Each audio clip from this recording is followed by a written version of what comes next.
Hot decimal of an hour is a second. কথাটা ছোট্ট একটা ঘন্টা, মানে ছোট্ট একটা কথা সাজালে এরকম দাঁড়ায়, 1 সেকেন্ড 1 ঘন্টার কত দশমিক ভগ্নাংশ, 1 সেকেন্ড 1 ঘন্টার কত দশমিক ভগ্নাংশ, বোঝা গেল? এখানে বাংলা করা আছে 1 ঘন্টার কত দশমিক 1 সেকেন্ড, ব্যাপারটা ঘুরে ফিরে একই। তাহলে এই যে 1 ঘন্টার কত ভগ্নাংশ হচ্ছে 1 সেকেন্ড, আমরা কিরকম করে করব? 1 ঘন্টার মধ্যে মানে 1 আওয়ার, 1 আওয়ারের মধ্যে হচ্ছে 1 সেকেন্ড, এ কত ভগ্নাংশ। তার জন্য আমরা কি করব? 1 সেকেন্ডকে উপরে লিখলাম আর নিচে 1 ঘন্টা দিলাম। 1 ঘন্টার মধ্যে 1 সেকেন্ড। এবার এইটা পদ্ধতি নয়, নিচেরটা ঘন্টা ওপরেরটা সেকেন্ড, এটাকে সমজাতীয় বানাতে হবে।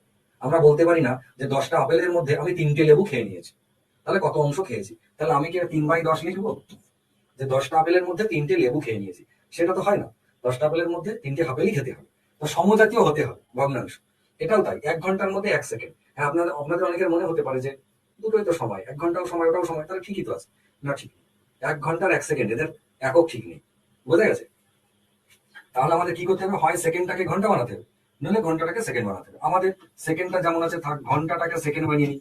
3600, 1/3600, এইটা হচ্ছে ভগ্নাংশ। কিন্তু এটা কি ভগ্নাংশ হয়েছে?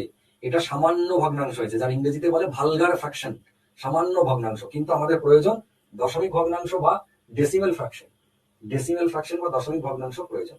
তার জন্য আবার 1কে এই 3600 দিয়ে ভাগ করতে হবে, যেমন আমরা করতাম ছোটবেলায়। ঠিক আছে, মনে পড়ছে?